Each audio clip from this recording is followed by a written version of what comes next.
शोभित जी। राधे राधे। महाराज जी सादर प्रणाम। महाराज जी, अध्यात्म की तरफ चलते चलते अचानक मन विचलित सा हो जाता है, उल्टे से ख्याल आते हैं, नकारात्मक ऊर्जाएं उत्पन्न सी होती हैं महाराज। हाँ, वो चूंकि संसार का मनोरंजन उसको प्रिय लगता है, मन को मनमानी आचरण करना उसको प्रिय लगता है। उसकी गलती नहीं है, हम जहां उसको लगाते हैं वहीं वो राजी होने लगता है। अब जैसे अध्यात्म मार्ग में लगा रहे हैं तो इसमें जहां जहां वो लगा रहा है उसके विरुद्ध बात है। उसको भोग चाहिए, उसको हर इंद्रिय के मना खष्टान इंद्रियाणी प्रकृति स्थान कर सती, 5 ज्ञानेंद्रियों के द्वारा वो विषयों में विचरने का स्वभाव बना लिया है। भगवान कह रहे हैं आप भगवान के अंश, ममैवांशो जीव लोके जीव भूता सनातना मना खष्टान इंद्रियाणी प्रकृति स्थान कर सती।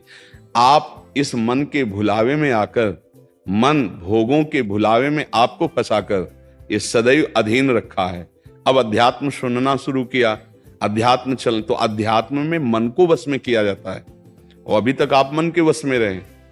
तो जब आप सपोर्ट नहीं देंगे तो आपका सपोर्ट करने लगेगा। इसकी चाल समझना, क्योंकि आपके बिना उसकी कोई सत्ता नहीं, वो आपके बिना कुछ नहीं कर सकता, आपके दस्तखत से ही करेगा। जैसे हमारा मन कह रहा है मैं देखूं, हम कह रहे नहीं देखना है, वो 100 बार कहेगा देखो, आप कहोगे नहीं ये देखो, अब वो लग जाएगा जिधर आप लगाओगे, पर वो कुछ समय तक लगेगा, फिर वो आपको वश में करने की कोशिश करेगा। और वो जब आप ना करेंगे तो आपको जलाएगा। अगर उस जलन को सह गए तो मन को अधीन कर लेंगे, और नहीं सह गए तो मन आपको अधीन कर लेगा। ये खेल चल रहा है। प्रायः सब मन के अधीन ही होते हैं। मन को कोई चेला बनाने वही सच्चा गुरु। दूसरों को तो चेला बनाना सहज है, मन को जो चेला बना ले वही सच्चा गुरु। मन ने सबको चेला बना रखा है, नहीं बना रखा? जैसा जैसा कहता है वैसे ही करना पड़ता है।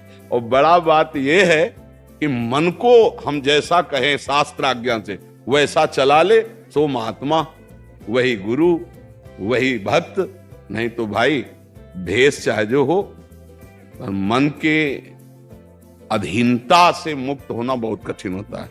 कोई बिरला मन को अधीन करके भगवान की प्राप्ति करता है।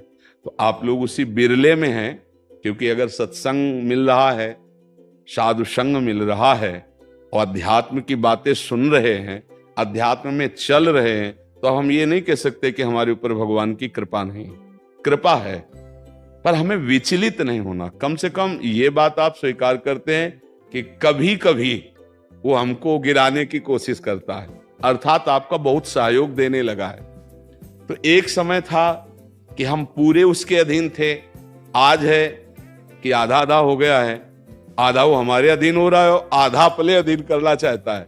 तो चढ़ाई और चढ़ते जाओ, उसके पॉइंट कम करते जाओ, अपने पॉइंट बढ़ाते जाओ कि अब 60%, अब 65%, अब 70%। फिर जिस दिन 100% तो तुम्हारे अधीन हो गया, उसी दिन भगवान के आनंद का जो स्वरूप है वो प्रकाशित कर देगा। अब ये लड़ाई बहुत जोर की है, छोटी मोटी लड़ाई नहीं है। वो छोटा मोटा शक्तिशाली नहीं, बहुत शक्तिशाली है। क्या? आपको सपोर्ट देगा, राधा राधा राधा, फिर धीरे से आपके सामने रखेगा। देखो इतने दिन जब करते हुआ कोई सुख तो नहीं मिल रहा, इसको भोगो, अभी आनंद आ जाएगा। और देखो ये भोग आपके पास व्यवस्थित है, देखो ना, अभी आनंद आ जाएगा। अच्छा, अब रुका राधा नाम, अब वो उस भोग में ले गया। अब राधा नाम जपना चाहोगे तो अच्छा नहीं लगेगा, अरुचि, वो अपने अधीन करता चला जाएगा। कोई विवेकवान गुरु कृपा पात्र इसकी ये चाल समझ जाता है, अरे अरे मुझे तो पुनः फंसा रहा है, गिरा रहा है। नहीं नहीं नहीं, राधा राधा राधा राधा राधा राधा राधा राधा राधा, तब बचा जा सकता है। ले ये बहुत प्रवीण है मन, बहुत फुसला के फंसाता है।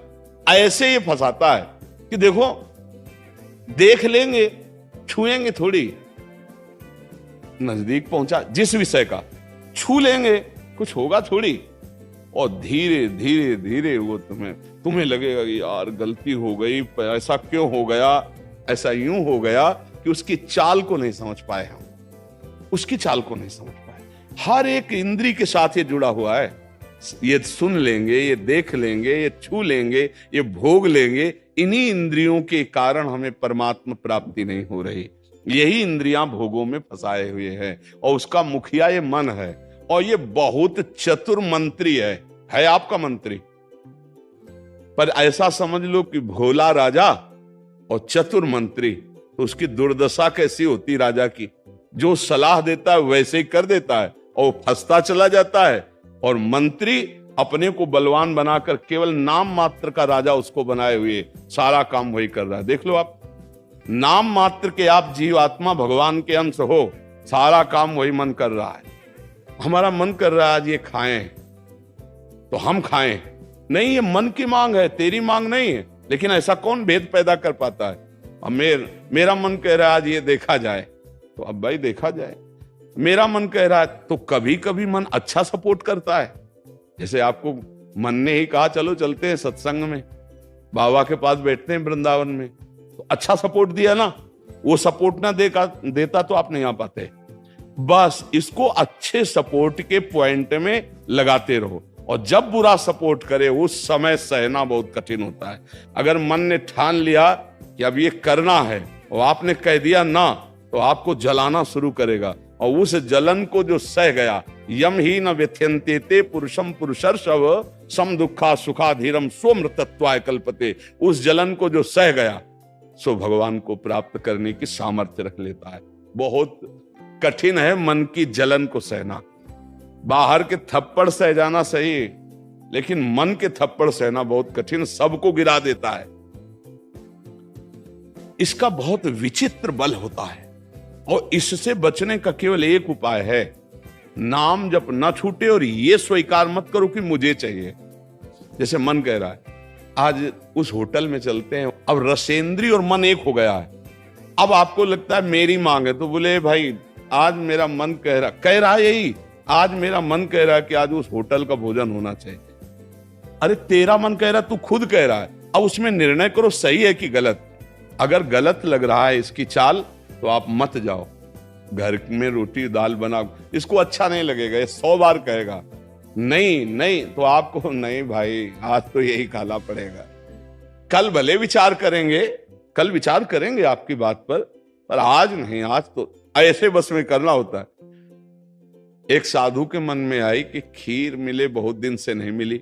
मन है कभी कुछ भी सोच सकता है, बहुत व्याकुलता हो गई, बस खीर खीर खीर। तो एक भगत के यहां गए, 10-5 गाय भैंस बंधी थी। उन्होंने कहा कि आपकी श्रद्धा है संतों पर। उन्होंने कहा महाराज आदेश कीजिए। तो बोले 10 संतों के लिए खीर बना सकते हो आप? बोले 20, घर का दूध है, हम 20 संतों के लिए बना देंगे। बोले हम 11 बजे आएंगे दोपहर के, आप बना के तैयार रखे। वो अकेले आए तो उनका और संत, बोले और संत यही है सर। अकेले कमरे में बैठे 20 संतों की खीर, और कहा आप लोग बाहर हो जाइए, हम एकांत में पाना चाहते हैं। वो पाए तो भाई 20 संतों के लिए खीर बनी, मतलब 20 पेट भर जाए। तो अब पाए, फिर एकदम यहां तक हो गए तो उल्टी हो गई, फिर मिलाया उसी को। फिर मन कह रहा नहीं अब खीर नहीं चाहिए। बोले नहीं खाओ खाओ खीर। रोमांच हो गया, नहीं खाएंगे एकदम। तो बोले जिंदगी में खीर का नाम मत लेना, जिंदगी। तो या तो ऐसे उतरो, या तो ऐसे उतरो। इसको वश में करना बहुत अच्छा। एकदम विरोध भी नहीं कर सकते आप इसका, चल ही नहीं पाओगे। इसका विरोध भी एकदम नहीं कर सकते, सपोर्ट भी करना पड़ेगा। तो अच्छी बात में इसका सपोर्ट करो। अब कह रहा है जैसे हमें आज मीठा खाना है, ठीक है तुम्हारी मांग बुरी नहीं है। गए किसी अच्छी दुकान से लिया, ठाकुर जी को भोग लगाया, पाली, तो उसका सपोर्ट हो गया। अब वो बुरी बात कह रहा है, अब नहीं मानना है। उस समय जो जलन हो उसे सह जाओ, बस यही साधना का है। मन को अगर अधीन कर लिया तो बात बन गई। एक हम बार बार सुनाया करते कि मन मारिया तन बस में की ना, हुआ भरम सब दूर, बाहर से कछ दिखत नाई, अंदर चमके नूर। आपो त्याग जगत में बैठे नहीं किसी से काम, उनमें तो कछु अंतर नाई, संत कहो चाहे राम। वो गृहस्थी में भी है। आप एक पत्नी व्रत लिए हुए धर्म से आप चलते हैं, दूसरी किसी माता बहन की तरफ गंदी दृष्टि नहीं, धर्म से धन कमाते, परिवार का पोषण करते, नाम जब आप महात्मा है, आप सतमार्ग के पथिक हैं, क्योंकि आप अपने प्रवृत्ति धर्म से चल रहे हैं और एक निवृत्ति में अपने धर्म से चल रहा है, तो वो महात्मा है। ऐसा महात्मा का मतलब केवल वेश से नहीं होता, महात्मा का मतलब उस लक्षण से होता है। अगर आप भागवतिक लक्षण से हैं तो आप भक्त हैं, आप वैष्णव हैं, आप महात्मा हैं। तो मनुष्य जीवन का परम लक्ष्य है मन को अधीन करके परमात्मा प्राप्ति करना। अगर मन अधीन नहीं हुआ तो परमात्मा प्राप्ति में बड़ी बाधा खड़ी हो जाती है। नाम जप करते रहो, धीरे धीरे वो बल आता रहेगा नाम जप से कि आप मन को अधीन कर लोगे। नहीं तो पीछे वाले बैच में यही कह रहे थे कि जितनी जेल भरी है ये सब मन से ही भरी है। नहीं बोले ऐसा क्यों किया? बोले मन ने कह दिया, आप क्या करें, हम तो कहते थे नहीं करना पर इस मन ने फंसा दिया। तो बोले 20 साल की सजा, अब भोगो जेल। मन की एक हरकत ने पूरा जीवन बर्बाद कर दिया, मन की एक हरकत ने फांसी पे चढ़वा दिया। वही मन की तो हरकत है। तो हमें लगता है बहुत होश में रहा जाए, ये जो मंत्री है सलाहकार मन, इस पर नजर रखी जाए कि इसकी गलत सलाह पे दस्तखत ना करो। और अगर आप स्वीकृति नहीं देंगे तो कुछ नहीं कर पाएगा, पक्का समझना। आपकी स्वीकृति से ही होता है जो कुछ होता है। आप जहां कह देते हैं कि चलो अच्छा ठीक है, बस फिर आपकी कोई गम नहीं है, वो आपसे करवा के मानेगा। इतना बलवान मन है, बड़े बड़ों से करवा लेता है। आप तो मान लो गृहस्थी में हो, जिसने आजीवन भगवान का मार्ग चयन किया है उसको भूल में डाल देता है, गलत मार्ग में ले जाता है। आप तो गृहस्थी में मान लो आपसे चूक होना स्वाभाविक है, क्योंकि प्रपंच माया प्रपंच में जिसने जीवन भर के लिए नियम लिया है उससे भी चूक करवा देता है। बड़ा विचित्र मन है। हाँ, अगर मन कहीं अधीन हुआ है तो भगवान का आश्रय लेकर और विवेक के द्वारा इसे अधीन किया जाता है। और विवेक ये बाजार में मिलता नहीं है, ये सत्संग से मिलता है। जैसे आप सुन रहे हैं, बिन सत्संग विवेक न होई और राम कृपा बिन सुलभ न सोई। सत्संग होता है भगवान की कृपा से और सत्संग से मिलता है विवेक, और विवेक से मन का शासन निर्णय किया जाता है। तू गलत सलाह दे रहा है और मेरी मांग नहीं तेरी मांग है, मैं इसको रिजेक्ट करता हूं, नहीं पास करता हूं। बस वो कुछ नहीं कर पाए। पर इतना ज्ञान नहीं रहता भैया, जहां वो मन से आज गरम गरम कचौड़ी दाल की हो और फिर चटनी हो, फिर अब आप खोज करोगे कहां बन रही है, हम खरीद के खाए। मन ऐसे फंसा रहा है। आप देखो ना, अपने घर में सब भोग सामग्री है, लेकिन जिनका मन, जो भजन नहीं करते, जो सत्संग नहीं करते, उनका मन गंदे आचरणों में फंसा है। घर में वो सब भोग सामग्री है, धर्म पूर्वक भोग करके वो भगवान को प्राप्त कर सकते थे, लेकिन वो अधर्माचरण, कलह, अशांति घर में है और उनका मन कहां ले जाता है? गंदे गंदी जगह उनको फंसाए। ये मन की चाल है। आपके घर में है, धर्म पूर्वक भोग सकते हैं, लेकिन आपसे अधर्म करवाता है, पापाचरण करवाता है। आप विचार करो क्या है इन शरीरों में, क्या है या उन भोगों में क्या है?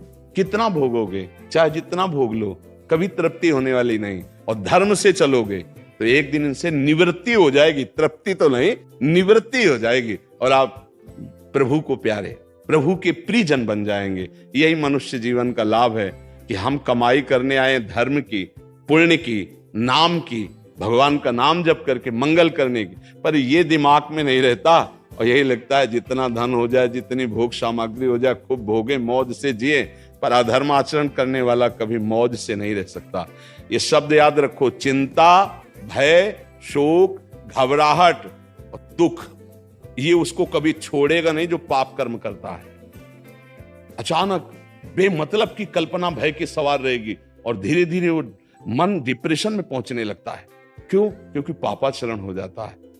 और घर के किसी व्यक्ति से ठीक से बात नहीं करेगा। क्यों? अंदर से डिस्टर्ब हो चुका है।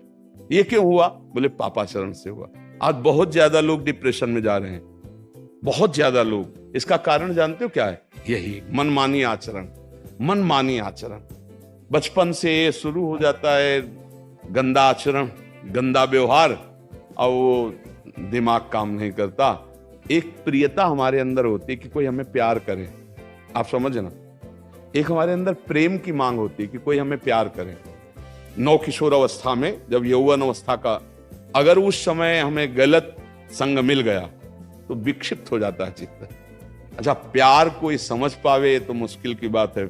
प्रेम का निर्वाह तो सिर्फ भगवान करते हैं, या भगवान प्रदत्त ऐसा कोई दे दे जो प्रेम का निर्वाह करे।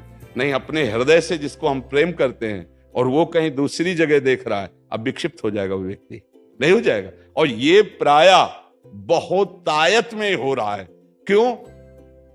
क्योंकि पूर्व संस्कार बन गए। अच्छा, जैसे देखना, बॉयफ्रेंड गर्लफ्रेंड, ब्रेकअप, फिर बॉयफ्रेंड, फिर गर्लफ्रेंड। समझ रहे हैं क्या संस्कार पड़ रहा बच्चों के अंदर?